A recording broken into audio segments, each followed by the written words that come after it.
믿을 수 없습니다. 스위스는 한국 문화와 기술에 매료되어 있는 것 같습니다. 반면 중국인 유학생은 한국을 인정할 수 없습니다.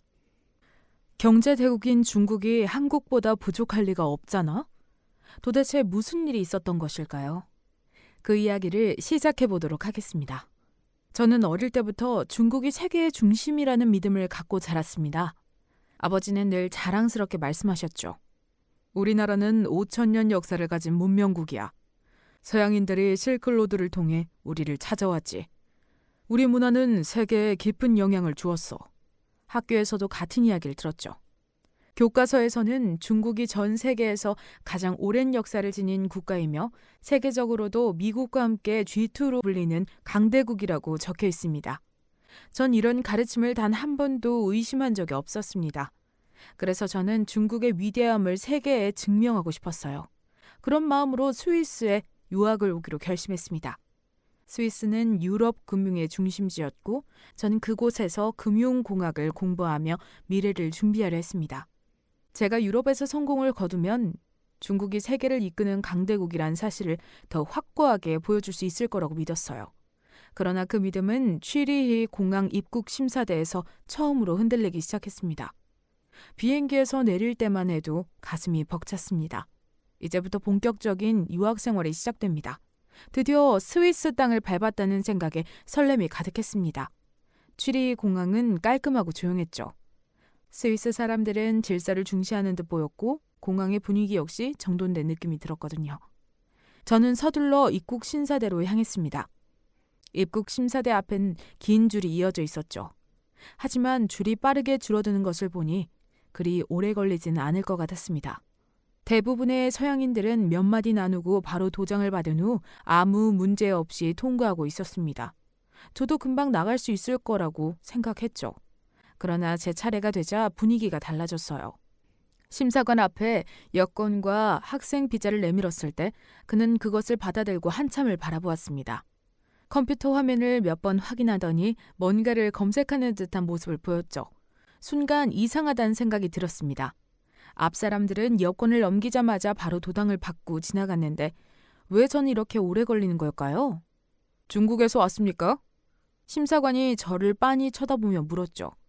네, 전 유학생이고 스위스에서 금융공학을 공부할 예정입니다. 최대한 침착하게 대답했습니다. 그러나 심사관은 여전히 제 여권을 바라보며 표정을 찡그렸죠. 그가 다시 말을 꺼냈습니다. 얼마나 머무를 예정입니까? 학생 비자로 왔으니 학업이 끝날 때까지 있을 예정입니다. 입학 허가서도 있어요. 저는 가방에서 서류를 꺼내 내밀었습니다. 심사관은 그것을 천천히 살펴보았죠. 그러고는 옆에 있는 동료를 불러 작은 목소리로 대화를 나누기 시작했습니다. 그들은 중간중간 저를 힐끔거리며 이야기를 주고받았죠. 그제서야 깨달았습니다. 저는 의심을 받고 있었습니다. 제 손에 땀이 배기기 시작했죠. 도대체 왜 이런 걸까요? 전 단순히 유학을 온 학생일 뿐인데 왜 이렇게 경계하는 걸까요? 그때 뒤에서 사람들의 움직임이 느껴졌죠. 전 무심코 고개를 돌렸다가 놀라운 광경을 목격했습니다. 제 뒤쪽에 한국인 유학생들이 있었습니다. 그들은 가볍게 대화를 나누며 기다리고 있었죠. 그런데 그들은 저처럼 일반 심사대를 거치지 않았습니다. 대신 자연스럽게 자동 입국 심사대로 걸어갔죠. 저는 순간 이해할 수 없었습니다. 자동 입국 심사대? 그들은 여권을 기계에 대고 지문을 찍었죠. 그러자 단 몇 초 만에 입국이 허가가 되었습니다. 심사관과 대화할 필요도 없었죠. 저는 그 모습을 바라보며 믿을 수 없는 감정을 느꼈습니다. 전 이렇게 까다로운 심사를 받고 있는데 왜 한국인들은 별다른 절차 없이 쉽게 통과하는 걸까요? 우리가 더 큰 나라잖아. 말도 안 돼. 저도 모르게 중얼거렸습니다. 하지만 제 옆에 서 있던 몇몇 사람들이 힐끔 저를 쳐다보았죠. 전 순간 입을 다물었습니다. 그때 심사관이 다시 저를 불렀죠. 추가 확인이 필요합니다. 잠시 대기해 주세요. 전 당황했습니다. 무슨 문제라도 있나요? 그러나 심사관은 대답하지 않았죠. 그는 제 여권을 들고 다른 곳으로 가버렸습니다. 전 어쩔 수 없이 옆에 마련된 대기석에 앉았습니다.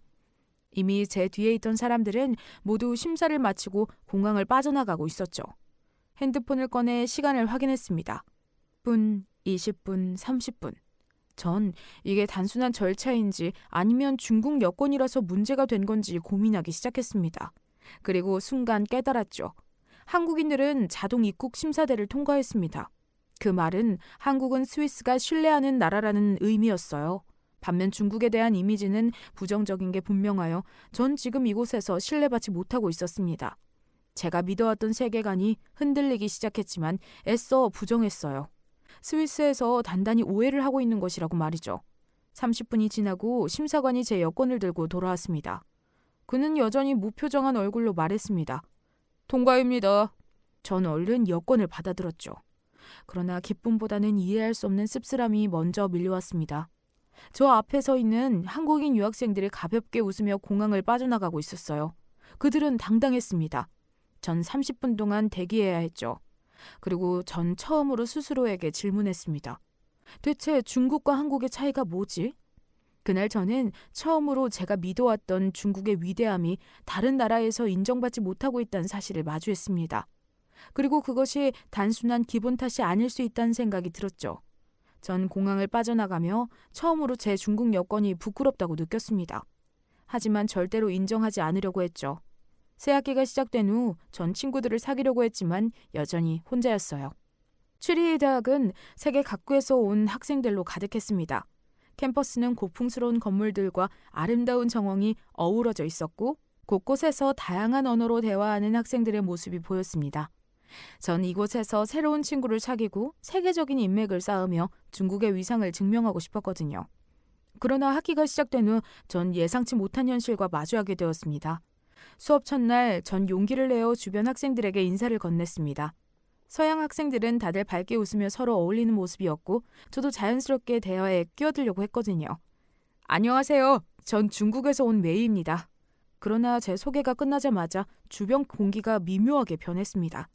그들의 표정에는 약간의 경계심이 섞였고 한 학생이 웃으며 말했죠. 오, 중국. 거기 인터넷 검열이 심하다고 들었어. 유튜브도 못 보지 않아? 다른 학생도 덧붙였습니다. 위구르 문제는 어떻게 생각해? 네 나라 정부가 인권 탄압하는 거 맞지? 또 다른 학생이 피식 웃으며 말했습니다. 중국 공기질이 정말 나쁘다고 하던데 베이징에서는 숨도 못 쉰다면서? 전 순간 말문이 막혔죠. 그들의 말투는 농담처럼 들릴 수 있겠지만 그 속에는 조롱이 담겨져 있었습니다. 마치 제가 중국 정부를 대변해야 하는 사람이라도 된 것처럼 그들은 저에게 중국의 모든 문제를 떠안긴 듯 했어요. 전 애써 미소를 지으며 대답했습니다. 중국은 빠르게 발전하고 있어요. 환경 문제도 개선하려고 노력 중이고요. 하지만 그들의 반응은 차가웠어요. 그래? 하지만 공산당 체제에선 정부 말대로 믿어야 하는 거 아니야? 환경 문제를 개선하고 있다는 건 거짓말일지도 몰라. 맞아. 중국에서는 정부가 잘못해도 아무 말 못하잖아. 그 거짓말을 왜 믿어야 하는 거지? 그들의 시선이 따갑게 느껴졌습니다. 저는 무슨 말을 해야 할지 몰랐어요. 제가 무언가를 변명할수록 그들은 더욱 중국을 비판할 거리만 찾으려는 것처럼 보였습니다. 그날 이후 저는 점점 고립되기 시작했습니다. 다른 학생들은 자연스럽게 그룹을 형성하며 어울렸지만 저는 쉽게 끼어들지 못했거든요. 강의가 끝난 후에도 학생들은 서로 어울려 카페에 가고 같이 공부 모임을 만들었지만 저는 늘 혼자였습니다. 마치 보이지 않는 벽이 저를 가로막고 있는 것 같았어요. 혼자가 되어버린 저는 강의실에서 주변을 둘러보며 다른 학생들이 어떻게 어울리는지 관찰하게 되었습니다. 그리고 그 과정에서 저는 같은 수업을 듣는 한국인 유학생 가람을 발견했죠. 그녀는 첫 강의 때부터 자연스럽게 주변 학생들과 대화를 나누고 서양 학생들 역시 그녀와 대화하는 것을 즐기는 듯 했습니다. 가람, 넷플릭스에서 한국 드라마 봤어? 오징어 게임 진짜 대박이었어. 한국 음식 먹어봤는데 너무 맛있더라. 너도 김치 좋아해? 가람은 환하게 웃으며 대화를 이어갔습니다. 그녀는 모든 대화 속에서 중심이 되어 있었고 사람들은 한국이라는 나라에 대해 긍정적인 이미지를 가지고 있었죠. 어떻게 저럴 수 있는 거지? 중국에게 있어 한국은 소국이고 가난하며 제대로 기술도 갖추지 못한 후진국이었습니다. 그런데 한국에 대해서는 전혀 선입견을 가지지 않으면서 저와 대화할 땐 중국의 부정적인 면을 먼저 떠올렸던 것이죠. 위구르 문제, 인터넷 검열, 환경 오염 같은 것들 말이죠. 그 순간 저는 처음으로 이런 생각을 하게 되었습니다. 왜 한국인은 환영받고 나는 배척당하는 걸까? 하지만 저는 이 감정을 인정하고 싶지 않았어요. 어릴 때부터 배워온 중화 사상이 제 내면에서 저를 막고 있었기 때문이었죠. 이런 일은 학생들 사이에서만 있는 것은 아니었습니다. 어느 날 금융공학 강의 시간에 있었던 일입니다. 교수님은 세계 경제 모델을 설명하며 한국과 중국의 사례를 비교하기 시작했죠. 자, 여러분, 한국과 중국의 경제 발전 모델을 한번 살펴보죠. 교수님은 프로젝트를 이용해 그래프를 띄웠습니다. 중국은 빠르게 성장하며 세계 2위 경제대국이 되었죠. 하지만 중국의 경제 성장은 정부 주도의 강력한 개입이 주요한 요소였죠. 반면 한국은 빠른 산업화와 유연한 경제 구조를 통해 효율적으로 발전했죠. 학생들은 하나둘씩 손을 들며 의견을 나누었습니다. 그리고 대부분이 한국 경제 모델을 더 긍정적으로 평가했죠. 한국은 정부 개입도 있지만 기업들의 자율성과 창의성이 크죠. 한국의 기업들은 혁신적이고 글로벌 시장을 선도하는 힘이 있어요. 중국은 여전히 해외 기술을 모방하는 경우가 많고 경제적으로 불확실성이 커요. 이때 교수님이 학생들의 의견을 듣고 한국 기업들의 글로벌 경쟁력을 구체적인 사례와 수치를 들어 설명하기 시작했습니다. 좋은 지적입니다. 실제로 한국 기업들은 글로벌 시장에서 강력한 경쟁력을 가지고 있습니다. 삼성전자를 예로 들어볼까요? 2023년 기준 삼성전자는 글로벌 스마트폰 시장 점유율 내에서 1위를 유지하며 애플과 치열하게 경쟁을 이루고 있죠. 또 반도체 부분에서 세계 메모리 반도체 시장 점유율 1위를 차지하고 있으며 2022년에는 전 세계 D램 시장에서 40% 이상의 점유율을 기록했습니다. 교수님은 다음 슬라이드를 띄우며 계속 설명했죠. SK하이닉스도 주목할 만한 하죠. SK하이닉스는 세계 2위의 메모리 반도체 제조업체로 AI와 데이터 센터 수요 증가에 따라 NAND 플래시와 D램 시장에서 지속적으로 성장하고 있습니다. 2023년 매출 기준으로 30조 원 이상의 성과를 거두었으며 첨단 반도체 기술 개발에 막대한 투자를 하고 있습니다. 이어 교수님은 LG전자의 글로벌 성과를 언급했죠. LG전자 역시 가전시장에서 강한 경쟁력을 가지고 있습니다. LG의 OLED TV는 글로벌 프리미엄 TV 시장에서 압도적인 점유율을 차지하고 있으며 자동차 전장 사업에서도 GM, 메르세데스 벤츠 등과 협력하며 성장을 이어가고 있습니다. 2023년에는 전장 부분에서 10조 원의 이상의 매출을 기록했죠. 학생들은 교수님의 설명을 듣고 더욱 깊이 있는 토론을 이어갔습니다. 한 학생이 손을 들고 말했죠. 그렇다면 이런 강력한 글로벌 경쟁력을 유지하기 위해 한국 기업들은 어떤 전략을 취하고 있을까요? 교수님은 미소를 지으며 대답했습니다. 좋은 질문입니다. 한국 기업들은 연구개발, 투자, 글로벌 파트너십 강화, 지속적인 혁신을 통해 경쟁력을 유지하고 있습니다. 예를 들어 삼성전자는 2023년 R&D 투자에만 20조 원 이상을 투입하여 차세대 반도체와 AI 기술을 개발하고 있죠. SK하이닉스도 인공지능 반도체 개발에 적극적으로 투자하며 미래 시장을 대비하고 있습니다. LG전자는 전기차 배터리 및 전장 사업을 확대하며 새로운 성장 동력을 확보하고 있습니다. 학생들은 교수님의 설명을 들으며 한국 기업들은 글로벌 영향력을 더욱 실감할 수 있었습니다. 토론은 더욱 활발해졌고 강의는 학생들에게 깊은 인상을 남기며 마무리되었죠. 전 충격을 받았습니다. 우리는 G2인데 왜 사람들은 한국을 더 인정하는 걸까? 한국이 정말 중국보다 더 성공한 나라라는 말인가? 제 머릿속이 복잡해졌죠. 전 이 감정을 인정하고 싶지 않았습니다. 우린 5,000년의 역사를 가진 나라야. 단순한 유행에 흔들릴 필요 없어. 서양인들은 원래 아시아를 잘 몰라. 그들이 한국을 높이 평가하는 것도 일시적인 거야. 그렇게 스스로를 위로했지만 점점 더 한국과의 비교가 신경 쓰이기 시작했습니다. 설마 우리가 정말 한국보다 뒤처지고 있는 걸까? 이 질문이 계속 머릿속을 맴돌았죠. 하지만 저는 그것을 인정할 수 없었습니다. 만약 그것이 사실이라면 제가 어릴 때부터 배워왔던 중국이 세계의 중심이다라는 마음이 흔들릴 테니까요. 전 점점 더 답답해졌어요. 새 학기가 시작된 한 달이 지났지만 전 여전히 혼자였습니다. 처음에는 새로운 친구를 사귀려 노력했지만 이제는 포기한 상태였죠. 다른 학생들은 3, 4, 5 모여 점심을 먹거나 수업이 끝난 후에도 함께 어울렸지만 저는 혼자 도서관으로 향하는 것이 익숙해졌습니다. 그날도 조용히 금융공학 과제를 하고 있었습니다. 하지만 옆자리에서 들려오는 대화에 전 자연스럽게 귀를 기울이게 되었죠. 무심코 들은 한마디가 제 손을 멈추게 만들었기 때문입니다. 유럽 학생 2명이 한국과 관련된 이야기를 나누고 있었습니다. 한국은 진짜 대단한 나라야. 혁신적인 기업이 너무 많아. 전 본능적으로 귀를 기울였죠. 맞아. 삼성, LG, 현대 같은 대기업들은 세계 시장에서도 엄청난 경쟁력을 가지고 있어. 특히 LG의 OLED 기술은 진짜 혁신적이야. 다른 학생이 맞장구를 쳤죠. SK 하이닉스의 반도체도 그렇지. 이젠 거의 모든 첨단 산업에서 한국이 선도하고 있어. 전 속으로 깜짝 놀랐습니다. 그들의 대화 속에 중국이란 단어는 나오지 않았습니다. 아니, 나왔지만 전혀 다른 의미로 언급되었죠. 반면 중국은 아직도 해외 기술 베끼고 자본력으로 밀어붙이는 경향이 강해. 기본적인 기술력 자체는 여전히 모방 수준이고. 전 손에 힘을 주었습니다. 모방 수준?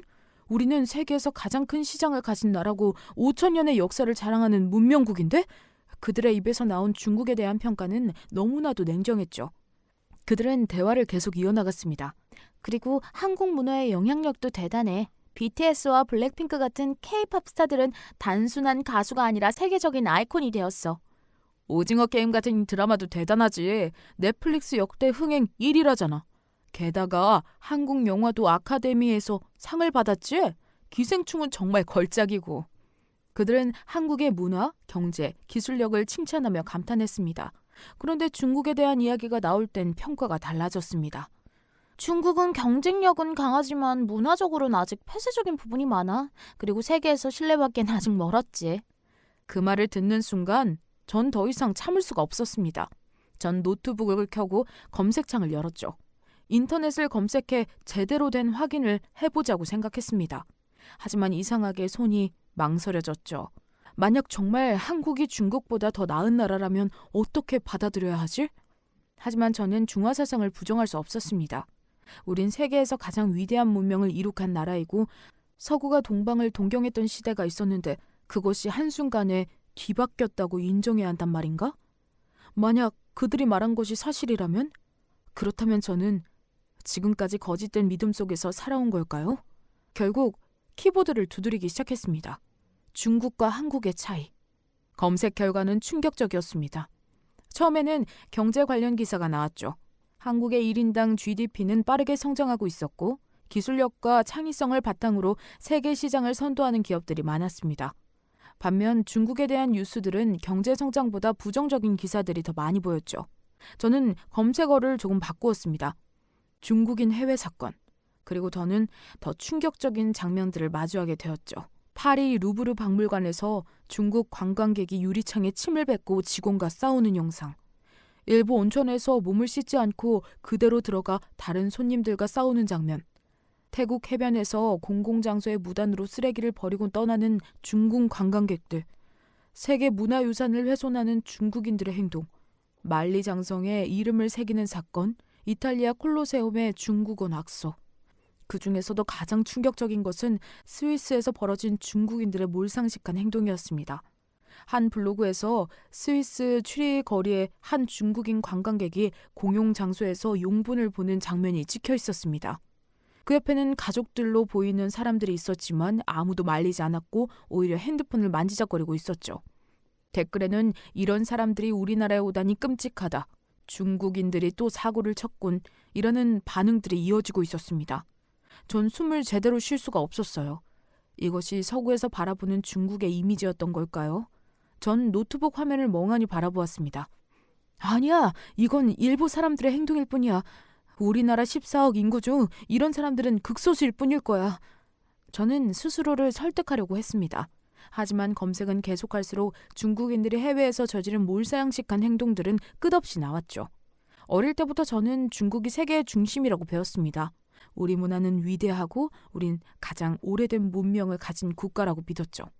그런데 지금 제가 보고 있는 이 현실은 도대체 무엇일까요? 중국 사람들은 왜 이런 행동을 한 걸까요?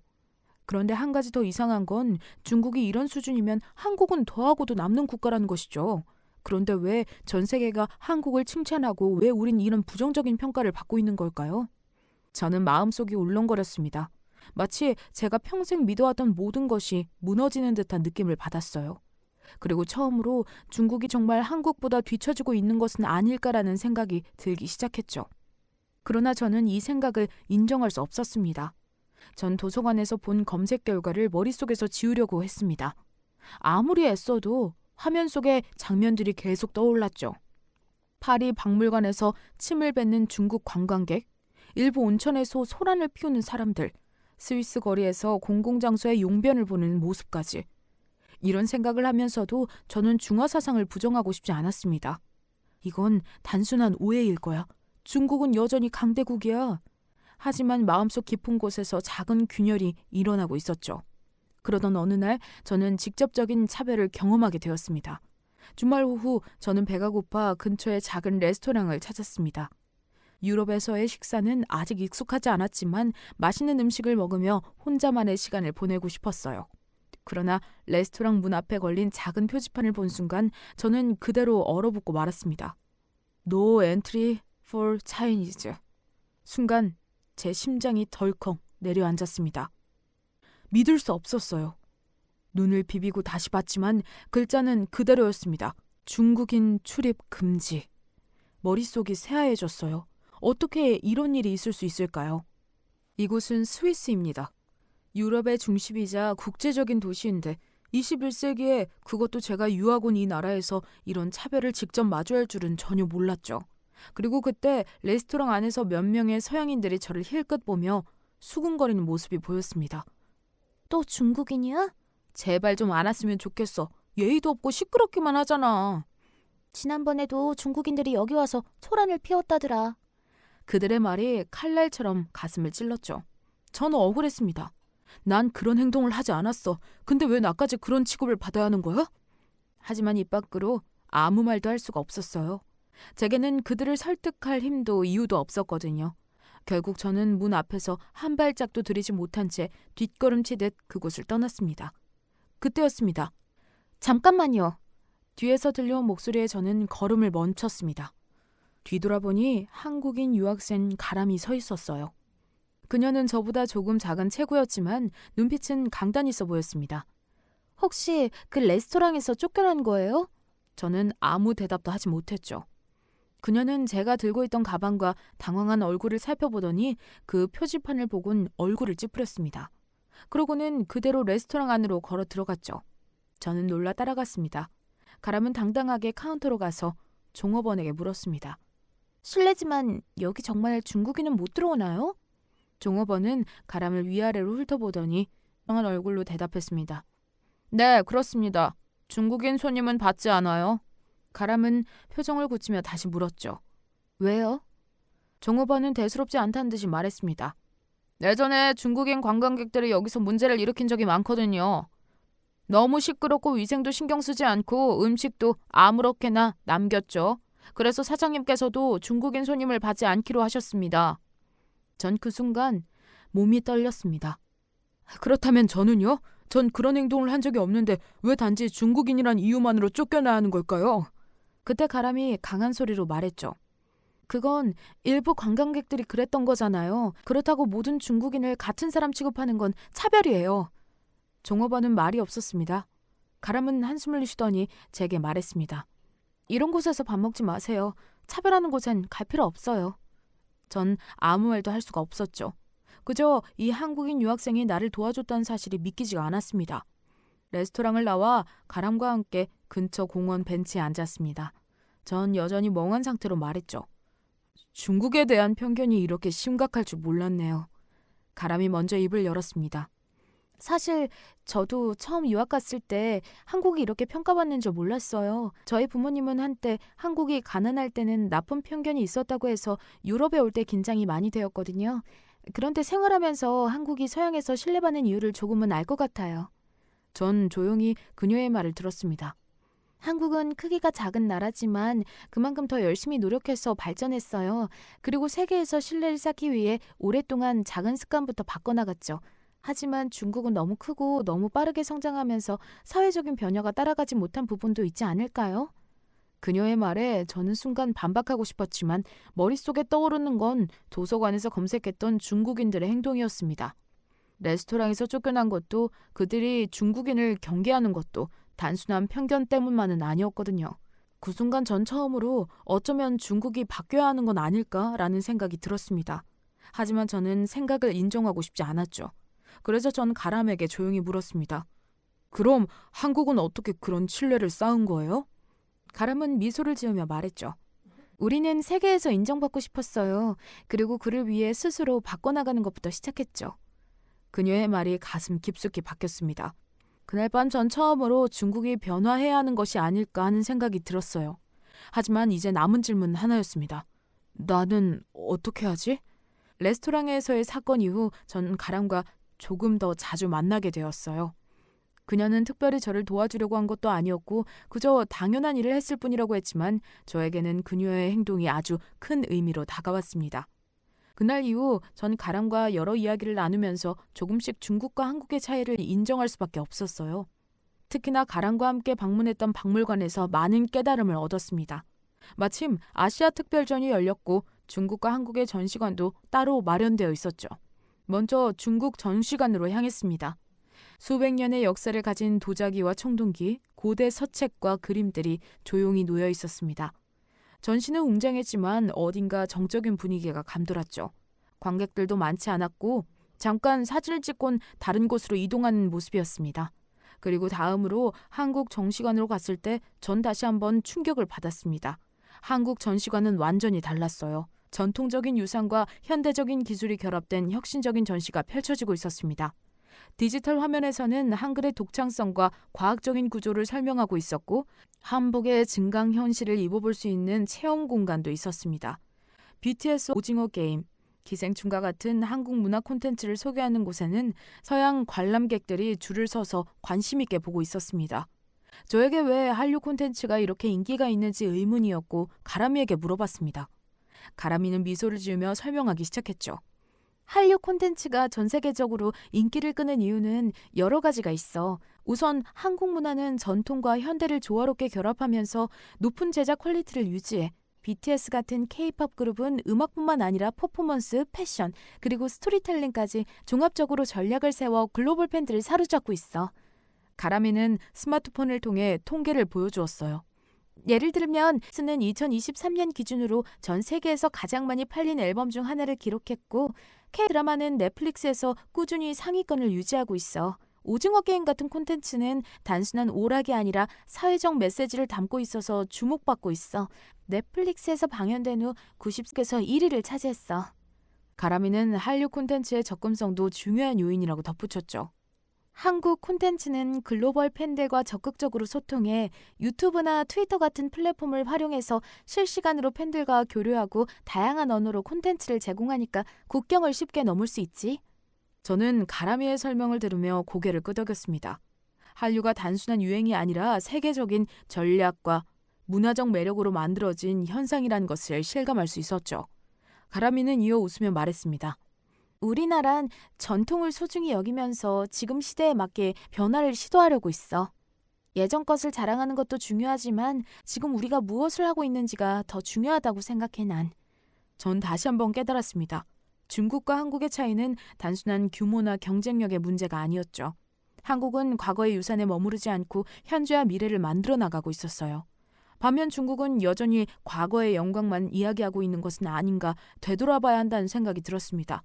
그날 밤 저는 혼자 도서관에서 노트북을 열었죠.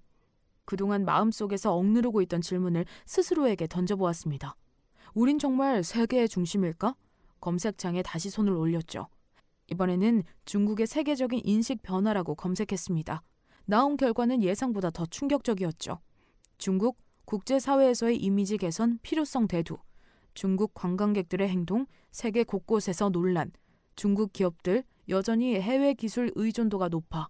저는 믿고 싶지 않았습니다. 하지만 이제 인정해야 했습니다. 우리는 세계에서 존경받는 나라가 아니었습니다. 단지 경쟁력이 크고 인구가 많다는 이유로 강대국이라 불렸을 뿐 실제로 신뢰받거나 본받고 싶은 나라로 여겨지지는 않았거든요. 하지만 한국은 경제적으로도 성장했을 뿐 아니라 문화적 영향력과 신뢰도를 동시에 쌓아가고 있었습니다. 세계가 한국을 바라보는 시선은 단순히 작은 나라가 아니었습니다. 그들은 한국을 배우고 싶어 했어요. 전 중국을 부정하고 싶지 않았습니다. 그리고 여전히 우리나라는 대단한 나라라고 생각합니다. 그러나 이젠 깨달았습니다. 단순히 과거의 영광만을 이야기해서는 세계가 우리를 존경해주지 않는다는 사실을요. 그럼 앞으로 무엇을 해야 할까요? 어떻게 하면 중국도 한국처럼 신뢰받는 나라가 될 수 있을까요? 지금 당장 중국을 바꾸긴 어렵겠지만 저는 적어도 제가 할 수 있는 일을 하기로 결심했습니다. 그날 이후 저는 더 많은 자료를 찾아보며 중국이 나아가야 할 방향을 고민했어요. 그리고 한 가지 결심했습니다. 중국인들에게 변화의 필요성을 알리는 책을 쓰자. 우리는 단순히 경쟁력이 크다는 이유로 존경받을 수 없습니다. 진정으로 세계에서 인정받으려면 우리의 행동과 가치관도 변화해야 하죠. 타인에게 존중받는 문화, 신뢰를 쌓는 사회, 그리고 과거의 유산에 머무르지 않고 현재와 미래를 창조하는 사고방식. 이젠 우리가 배워야 할 때입니다. 한국이 어떻게 세계적인 나라로 성장했는지, 그리고 우리가 어떤 점을 바꿔야 하는지 중국인들에게 전하고 싶습니다. 그리고 언젠가 한국을 방문하고 싶습니다. 전 이제 더 이상 한국에 대해 열등감을 느끼지 않아요. 대신 한국을 배우고 싶죠. 언젠가 한국을 방문해서 그들이 어떻게 변화를 이끌어왔는지 직접 보고 싶습니다. 그들의 문화, 기술, 사람들을 경험하며 중국이 나아가야 할 방향을 더 깊이 생각하고 싶습니다. 그리고 그 경험을 통해 중국의 변화에 조금이라도 기여할 수 있다면 좋겠습니다. 저는 더 이상 과거에 머물러 있지 않겠습니다. 중국이 진정으로 세계에서 존경받는 나라가 될 수 있도록 스스로 변화를 만들어 나가고 싶습니다.